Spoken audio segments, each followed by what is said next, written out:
porque trabajo más con mujeres, nos falta mucho confianza en nosotros mismas y seguro confianza financiera. Y solamente el cambio esto grande, que yo tengo más confianza en mí misma, que yo lo entiendo mejor y que yo sé cómo buscar la información y yo ya estoy capaz de hacer mis propias decisiones, esto hace un salto muy, muy grande. Bienvenidos a la comunidad de Educación Financiera, un lugar donde expertos comparten su experiencia y conocimiento para que todos podamos aprender y mejorar la gestión de nuestras finanzas y conseguir una mayor libertad financiera. Si quieres formar parte de esta comunidad, suscríbete y ayúdanos a darle difusión. ¡Empezamos!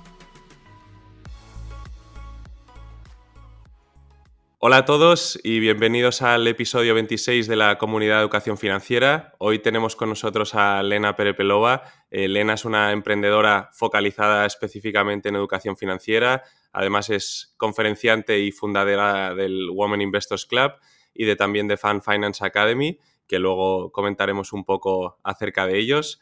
Y bueno, Lena, bienvenida. Hola Alejandro, muchísimas gracias. Estoy encantada de estar aquí. Y Lena, para los que no te conozcan, cuéntanos un poco quién es Lena Perepelova y cuál es sobre todo pues un poco tu trayectoria y cómo llegas a ser esta gran defensora de la educación financiera a todos los niveles, desde mayores a niños. Bueno, sí, la historia empieza hace mucho tiempo y yo nací en Unión Soviética, en Moscú. Después viví en muchísimos años, estudié, viví en Holanda y en España vivo desde el año 2010. 2010. También he hecho un máster de IS en el año 2005. Y realmente educación financiera me empecé a dedicar desde el año 2016, cuando empecé la iniciativa Fan Finance. Me sorprendió mucho que los niños del día de hoy todavía no aprenden nada del mundo de negocios en general, ¿no? Que la educación todavía es muy, muy parecida al pasado, a muy pasado. Y en este año tuve tiempo porque estuve aquí en casa con mi hija y creé un método de cómo enseñar a los niños de hoy el mundo donde vivimos, ¿no? Y según este método podemos explicar a un niño o niña de 10 años qué es realmente una empresa y cómo relacionamos en el mundo económico.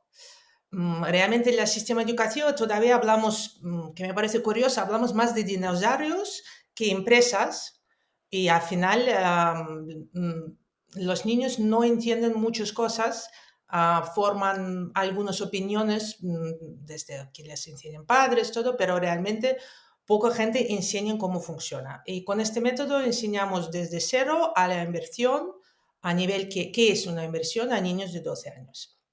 Y cuando empecé esto en el año 2016, todo el mundo me empezó a hablar de dinero. Era impresionante que noté que era un tema muy importante para todo el mundo y más que nada para mujeres. Y me empezaron a invitar a hacer charlas, a dar explicaciones, me pidieron explicarme como una niña y desde ahí nació la iniciativa Women Investors Club. Y hoy en día sí me dedico mucho a educación financiera a todos los niveles. Si quieres luego hablamos del Women Investors Club, pero de Fan Finance, ¿por qué crees que tenemos este gap, este hueco en la falta de la educación financiera? Lo que dices, los sistemas educativos que están totalmente desactualizados, donde el tema de la educación financiera y los negocios es algo que sí o sí todos vamos a tocar. Igual los negocios no tanto, pero la educación financiera seguro. Y sin embargo no se habla en absoluto. Tú sales al mundo laboral y nadie te ha explicado qué es ni siquiera una tarjeta de crédito. Entonces, temas tan básicos como esto. ¿Y por qué crees que tenemos este hueco enorme en nuestra sociedad, en la educación financiera? Y también, no solo a nivel de escuela, sino también dentro de las casas. Yo, por ejemplo, en mi caso personal, en mi casa nunca nadie me ha formado sobre esto. Bueno, yo creo que en general nuestra educación va realmente muy atrás en muchos aspectos, ¿no? Nos costó realmente formar un sistema educativo como la sociedad. ¿no? Si pensamos que al final el sistema educativo para todos, que tenemos que ni 200 años realmente, ¿no? Ah, y nos cuesta mucho actualizarla con necesidades de hoy. Por eso educación financiera es una de las partes que sí, que no estamos capaces de incorporarla ahí, igual como educación emocional también, ¿no? O salud, ¿no? Cómo cuidar nuestra salud también podríamos aprender en el colegio, ¿no? Por eso no pienso que hay una razón ahí secreta, que hay algo muy especial, más que nada que es difícil cambiar el sistema y también educación financiera en mundo empresarial. Enseñarle a los niños no es tan fácil, ¿no? Hablabas antes un poco, ¿no? Que enseñas a todos los niveles, digamos, desde cero, o sea, desde, digamos, la base, que entiendo que empezarás pues por lo que es el ahorro y la importancia del ahorro y luego hacia la inversión pues para jóvenes. Pero ¿cómo lo planteas este tipo de formaciones en función, cómo lo haces en función de las edades o de los grupos que tienes delante o de cómo tú veas a los alumnos o cómo lo enfocáis esto? Mira, te voy a decir que realmente hablamos muy poco de finanzas personales con niños. Hablamos más de en explicarles más bases de economía, de qué es una empresa, cómo gana dinero la empresa. Les enseñamos un poco contabilidad de empresa, a nuestras relaciones como consumidores con la empresa. Y con estos conocimientos, yo creo que es más fácil formar conocimientos de finanzas personales, ¿no? Porque realmente los niños de 10 años, si les empiezas a hablar de ahorro o tarjetas de crédito, para ellos es algo muy extraño que no utilizan día a día, no tienen ninguna necesidad realmente. Y con educación financiera es importante que lo puedes aplicar a tu día a día y los niños realmente no lo pueden aplicar. Por eso es mucho más interesante y mucho más enriquecedor para ellos explicarles sobre el mundo de empresas y nuestro rol en la economía en general, que le ayuda a formar sus sí, opiniones y ver su sitio en la sociedad en general. Y educación financiera y finanzas personales vendrá un poco más tarde y con esto ya hablamos más con teenagers, con adolescentes, ¿no? Y ya cuando realmente empiezan a participar en la economía, ¿no? Entonces con los niños es un poco más enfocado a entender la economía y imagino un poco a entender lo que es una empresa, ¿no? Como una respuesta a una necesidad que tiene la sociedad y cómo tú puedes generar valor a través de allá, que me imagino que es algo que les puede motivar. Además, los niños que siempre son súper, súper ingeniosos y muchísimo, muchísimo más que nosotros los adultos, que con los años vamos perdiendo un poco el ingenio y la imaginación. Entonces imagino que lo haces así, ¿no? Un poco más para que ellos piensen fuera bueno, de lo estándar y de, oye, dónde puedes ver un problema, dónde puedes ver una solución y hacerles entender cómo funciona el mundo empresarial, ¿no? Exactamente, porque ellas a día se interactúan, ¿no? Con las empresas, ¿no? Tienen PCs, juegan videojuegos, ¿no? Compran cosas, saben que es Amazon y les hablamos sobre esto, ¿no? Les explicamos qué hace Amazon, les explicamos qué hace Apple, les explicamos cómo funciona una empresa de videojuegos, ¿no? Y esto para ellos es mucho más real, se entienden realmente los problemas y después se pueden aplicarlo a su vida. Por eso si ellos entienden am, la necesidad de marketing, ¿no? ¿No? Y que la empresa tiene que ganar dinero vendiendo algo, después entienden mejor, ¿no? Por qué les cobran cosas en videojuegos, ¿no? Y son más conscientes y después ya se pueden hacer sus propias decisiones. Claro, claro. Y luego la parte de lo que decías, ¿no? De la inversión que igual lo dejas un poco más para los adolescentes, que son los que ya empiezan pues, a tener sus primeros trabajos, sus primeros ingresos y a empezar a entender un poco más sobre el mundo del ahorro y la inversión, ¿no? Y tú, ¿cómo recomiendas a estos perfiles? Porque sí que es verdad que todos sabemos, ojalá yo lo hubiera sabido en mi época adolescente, pero que cuanto antes empiezas a invertir, mejor, simplemente por el propio interés compuesto, pero también es verdad que es muy difícil a veces cuando estás en esas edades de plantearte, te hablan de, oye, invertir a largo plazo, a 30 años vista, y tú cuando tienes 16 años piensas, buf, a mí ahora no me hables de cuando yo vaya a tener 50, 60 años, que me queda muy lejos. Entonces, ¿tú cómo lo enfocas con ellos para hacerles entender de la importancia de esto simplemente como para crear una estructura en su cabeza de cómo gestionar este tipo de finanzas y de inversiones? Realmente en mi programa no hablamos tanto sobre finanzas personales para adolescentes. Utilizamos un juego de presupuesto, que es juego de este juego y entienden un poco mejor. Pero hablamos más de perspectiva grande, ¿no? De que entienden qué hace inversión, cómo funciona.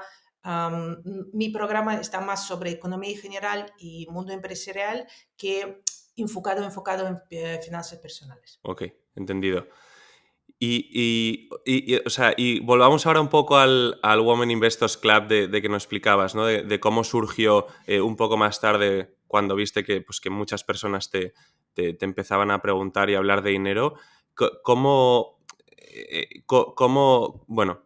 surgió la necesidad y a partir de allá, sobre todo pues las personas que atienden al club, qué es lo que pueden esperar ahí dentro y qué tipo de formación ya más enfocada para adultos, pues les das? Mira, el proyecto todavía está cambiando y cambiando mucho todo el rato. Yo estoy aprendiendo, yo también, a mí me gusta aprender y me gusta resolver problemas, ¿no? Y cuando empecé el proyecto, mi visión era enseñar a las mujeres la importancia de inversión y cómo se pueden hacerlo.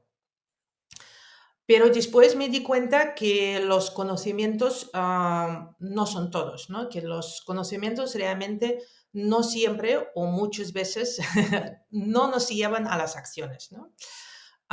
Y empecé también a dedicar más tiempo a entender nuestra relación con el dinero, relación entre dinero y felicidad y todo esto.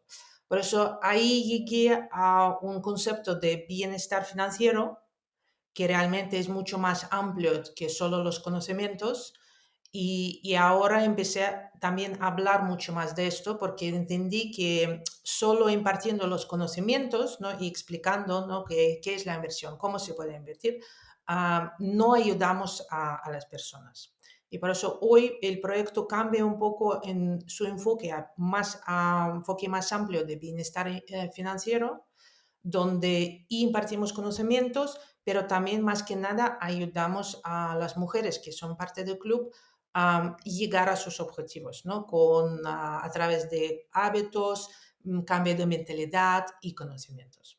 Sí, a mí, o sea, me gusta mucho este punto que has mencionado porque es algo que estoy totalmente de acuerdo y que muchas veces no nos damos cuenta de que es así, que la relación con el dinero, como yo creo que como con cualquier cosa en nuestra vida, es un tema puro y duro de comportamiento. Y lo que dices, ¿no? De tú puedes tener todos los conocimientos a nivel teórico, pero al final lo que importa es tu relación es un comportamiento de cómo te estructuras y cómo entiendes todo y el porqué de las cosas. Entonces, eh, ¿hay algún patrón común de comportamiento que tú veas pues, en tus clientes que atienden a tus cursos con respecto a la gestión de sus finanzas cuando entran en tus cursos a luego cuando salen? O sea, ¿qué es lo principal que ves que dices, en esto pues fallamos casi todos? Bueno, no casi todos, pero por ejemplo, si hablamos sobre las mujeres, ¿no? Porque trabajo más con mujeres, nos falta mucho confianza en nosotros mismas y seguro confianza financiera.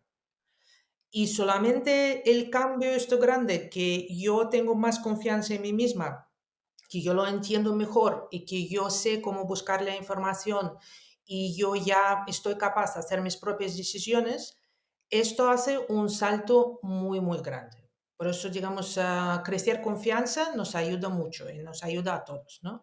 Porque con finanzas yo creo que notamos mucho que, y además nos dice esto mucho en la media, todo que hay que dejarlo a los profesionales, es muy complicado, es muy, muy arriesgado. Por eso crecemos con esto un poco miedo Además, no entendemos mucho cómo funciona el mundo de finanzas y economía y por eso no tenemos confianza en nosotros mismos. Y con aumento de confianza ya mejora la cosa. Pero se podría tener demasiada confianza, que también ya vas a un lado muy arriesgado, pero de esto podemos hablar más adelante si quieres. ¿Es que las mujeres normalmente tienen menos confianza que los hombres en este mundo de la inversión o... Sí, sí, sí, estadísticamente, digamos, aprobado. Las mujeres tienen menos confianza financiera que hombres. Y también las mujeres vocalizan falta de conocimientos más que hombres. Esto es interesante, ¿no? Porque en un principio no debería ser así, pero igual volvemos a lo que decíamos antes, ¿no? De que está arraigado en nuestra sociedad desde hace muchos, muchos, muchos años, pues que la parte igual económica de un hogar, pues antes la llevaba más el hombre y entonces igual pues por ahí viene relacionado, pero que claro que es algo que evidentemente a los tiempos modernos no aplica en absoluto, porque tanto el hombre como la mujer trabajan a los mismos niveles y estamos obligados por ambos lados a tener conocimientos bueno, y a mí la verdad que me gusta mucho que te hayas enfocado en las mujeres, en especial por lo que comentas, ¿no? Igual por poder transmitir ese punto extra de confianza, de decir, oye, yo te voy a dar los conocimientos y además pues te voy a dar los patrones de comportamientos para que veas lo que tú dices, ¿no? Que no es algo difícil, que el marketing y los medios a veces nos explican de que hay que dejarlo todo en manos de especialistas y hablamos de betas y de alfas y de números que si no lo conoces, pues te abruman y dices, oye, esto no es para mí y no lo conozco y ya pues lo borro en mi cabeza y no. Y realmente es algo que es mucho más sencillo, es un tema de comportamiento y de estandarizar procesos. Exactamente. Y Lena, ¿y hay alguna situación difícil o más extrema, por llamarla así, que te has encontrado en tus cursos con alguna persona o no? ¿O realmente la gente está muy abierta a entenderlo y a ver que realmente, bueno, que no es algo muy complejo y que tú estás allá para darles ese soporte y todo el conocimiento? Mm, bueno, situación difícil. Mira, yo voy a decir de algo que a lo mejor es muy curioso, pero am, relación con dinero está conectada mucho con nuestras creencias de pasado, ¿no? Por eso nosotros, muchos de nosotros todavía creemos que nos han dicho los padres. Por eso romper esto a muchos de nosotros nos cuesta, ¿no? Y esto vemos también después en nuestro comportamiento. Pues una persona con realmente bastante riqueza todavía se puede sentir muy, digamos, en estrés financiero, ¿no? Siempre estresada que no va a alcanzar dinero, que no va a tener suficiente. Y esto podría ser que llega de creencias de pasado, de que ha visto en la familia. Y esto ya tienes que descubrir tú mismo y tienes que trabajar tú mismo. Pero hablando con otra gente a lo mejor te das cuenta, ¿no? ¿Qué está pasando allí? Por eso yo creo que tener la comunidad y tener oportunidad de hablar en grupo ayuda bastante. Y también, no sé si tú a veces en los cursos lo comentas o no, pero un poco también esta mentalidad que yo veo muchas veces de que igual lo que dices viene del pasado de mentalidad de escasez, es decir, oye, mi salario es lo único que puedo ganar y qué mal están los salarios y todos consideramos que estamos mal pagados y bueno, digamos esta mentalidad más negativa, ¿no? Y no sé si en tus cursos habláis también de la posibilidad de generar diferentes fuentes de ingresos y la importancia de no tener o que tu vida no dependa de una sola fuente de ingresos, porque eso conlleva un riesgo de que, oye, si la empresa te echa a la calle, pues entonces ya vienen luego los problemas.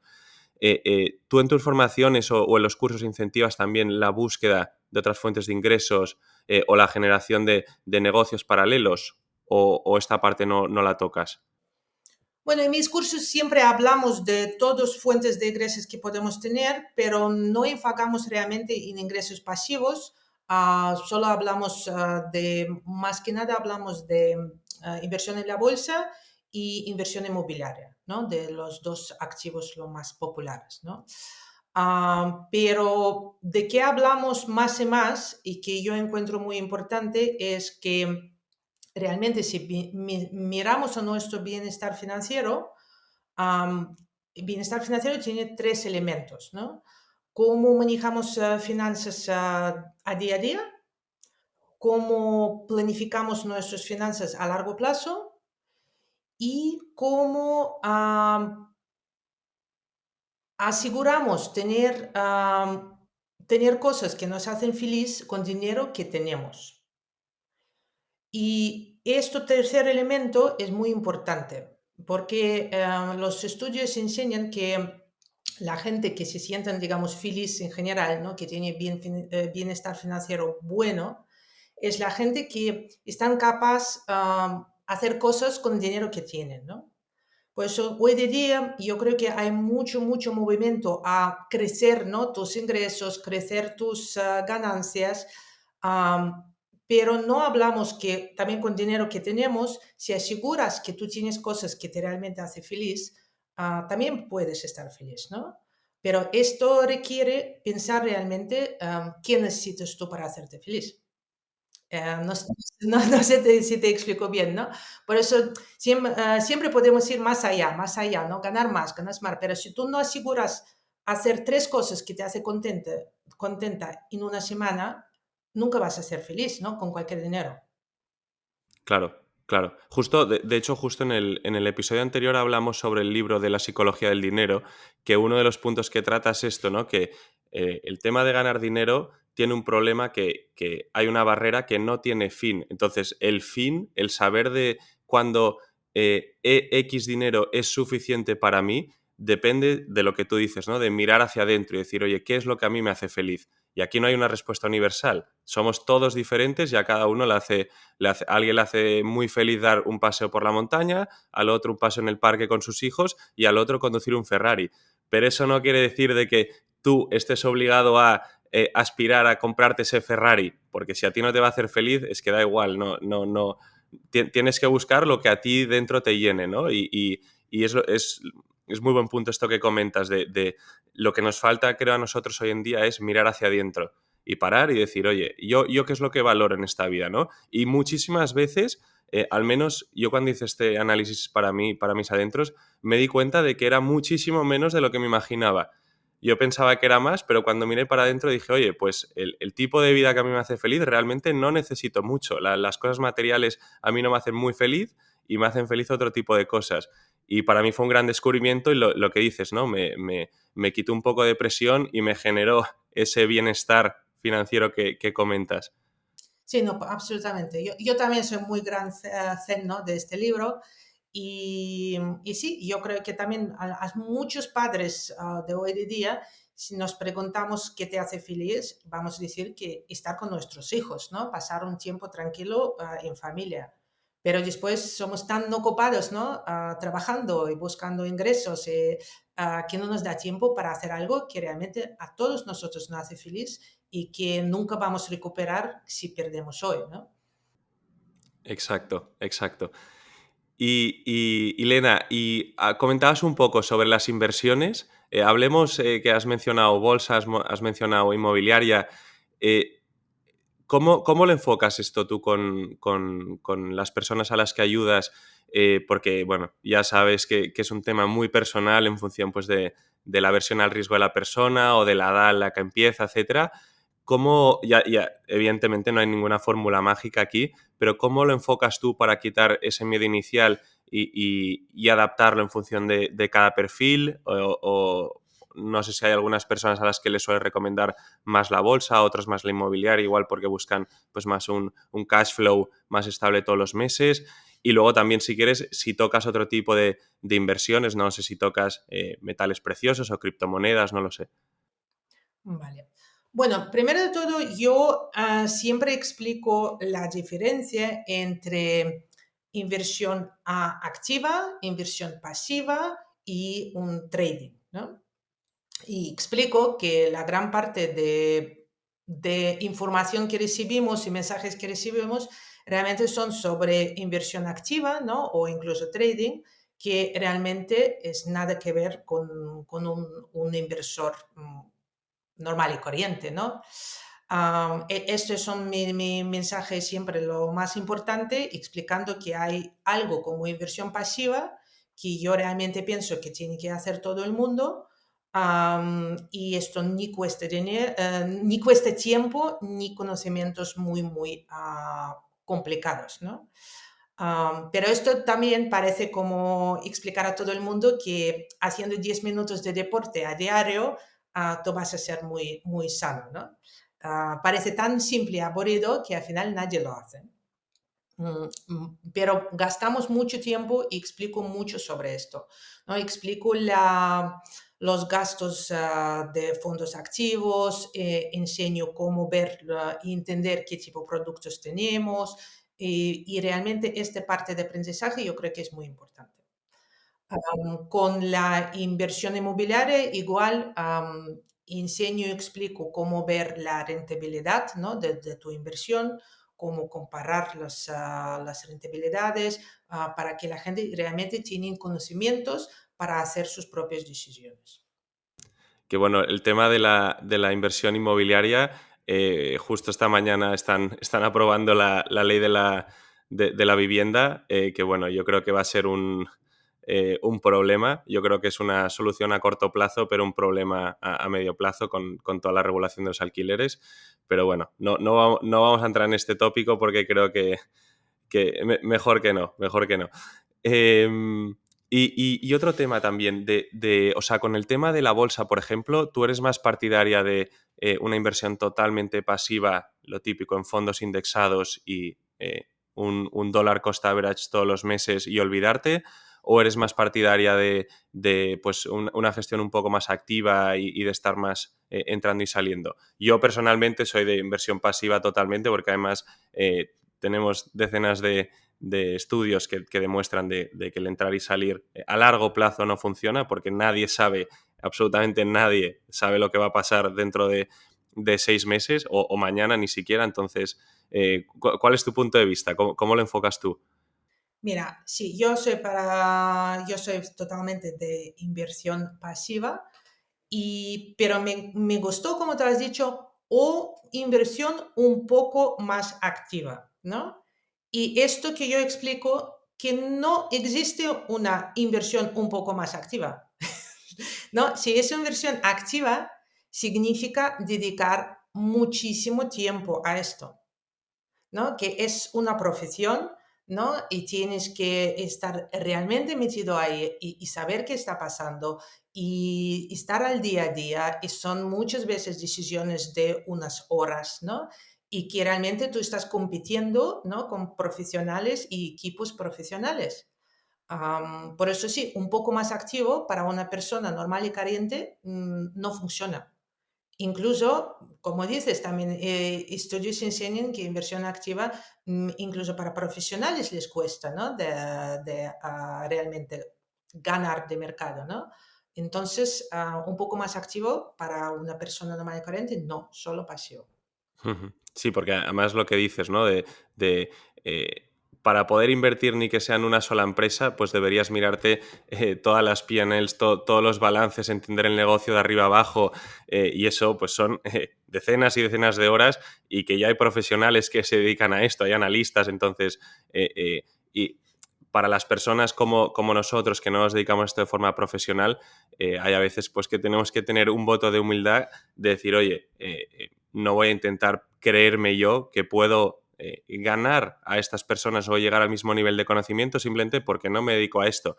Entonces, yo también he cometido a veces errores, ¿no? De pensar que esto ya más hace años, pero bueno, de pensar que sí.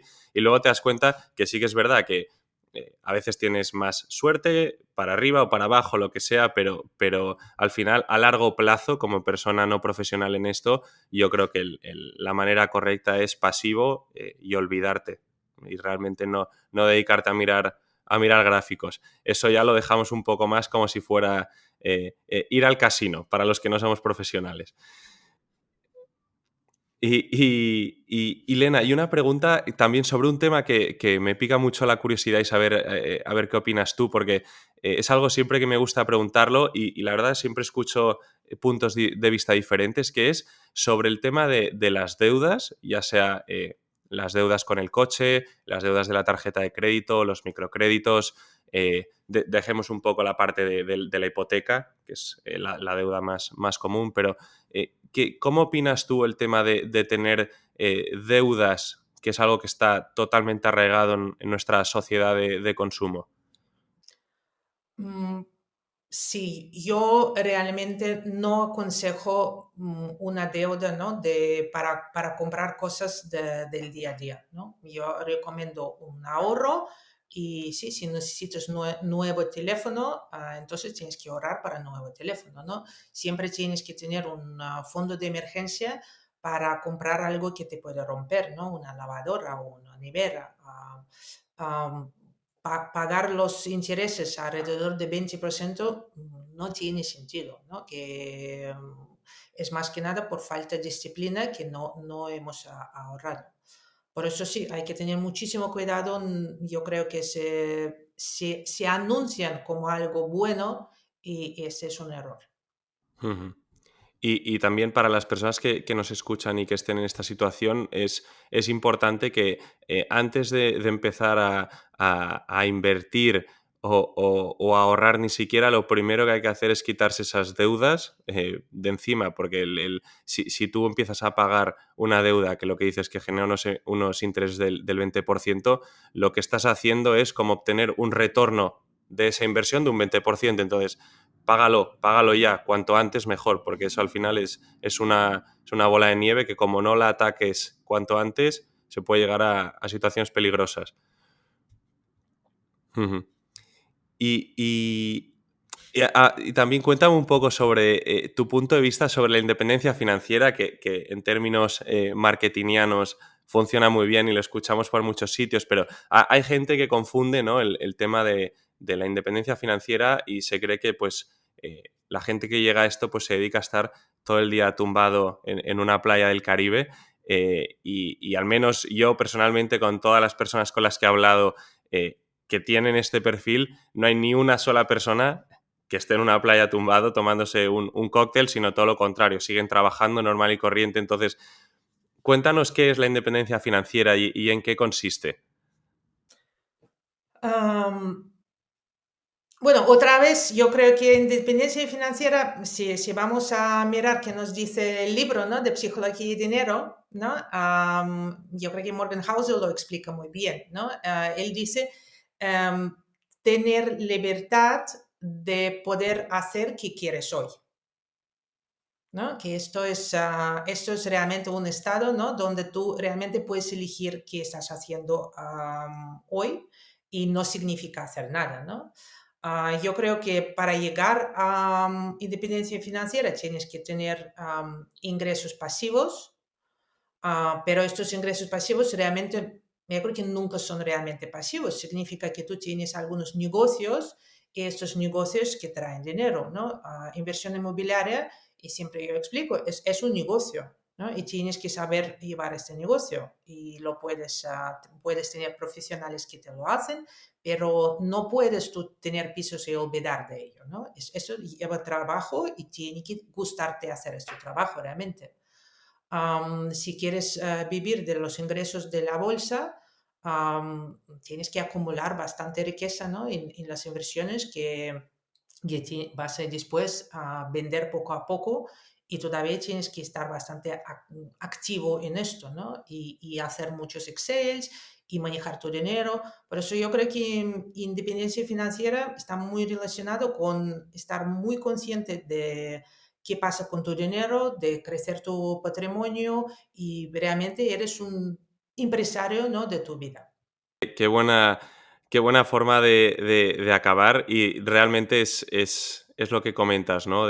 Bueno, la libertad financiera básicamente es, bueno, hace unos episodios hablábamos con Carlos Galán que nos hablaba de independizarte de papá Estado, ¿no? De montártelo por tu lado y tener tus inversiones y que eso te genere para darte esa tranquilidad de que no dependes de tu trabajo para generar fuentes de ingresos. Lena, muchas gracias por haber compartido con toda nuestra comunidad tus experiencias y tus conocimientos, y también por ayudar a que la educación financiera pues, sea un bien de primera necesidad. Yo creo que también, en especial en tu caso, por ayudar a los jóvenes y a los niños para empezar desde muy pronto. Creo que es una labor importantísima lo que estás haciendo, y que literalmente tal vez ellos no se den cuenta en este momento, pero que va a cambiar sus vidas futuras. Así que agradecerte, y también, sobre todo, pues lo que comentas, ¿no? Pues poder transmitir a las personas pues el bienestar financiero, y también darles ese punto, ¿no? de confianza, sobre todo a tus clientes, que son mujeres que tal vez pues no tienen esa confianza para el primer paso. Bueno, muchas gracias. Me ha encantado hablar contigo, Alejandro. Y muchas gracias por tu trabajo. Tus podcasts yo creo que están ayudando a mucha gente. Muchas gracias.